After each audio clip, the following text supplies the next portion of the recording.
Yan, ma'am. Ma'am, may isda. Sana matamis ka kuya, no? Ah, sige ma'am, matamis yan, ma'am. Ah, isda daw, ma'am. Yun o. Isda. Oh, kuya. Ano isda? Oh, torsilyo daw. Ayan na guys, ang aking isda. Vamos na lang, maliit. Oh. Ano?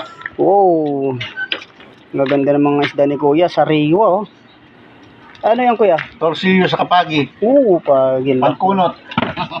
Ang laki, oh. Ang laking pagi, ah. Ganyan pala yan pala yung sinasabing pagi. Mga anak ko kasi pagkaan ayaw ko ganyan. Saan ito torsilyo mo? Meron pa ako yung pinili ko sa inyo nakaraan.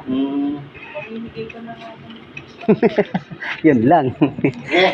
Maganda yun pagka kaysa masira. Opo, sariwa po. Kaysa masira. At bilis na manawa.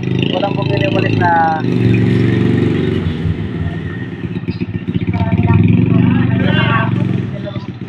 Ay. Kaya pala.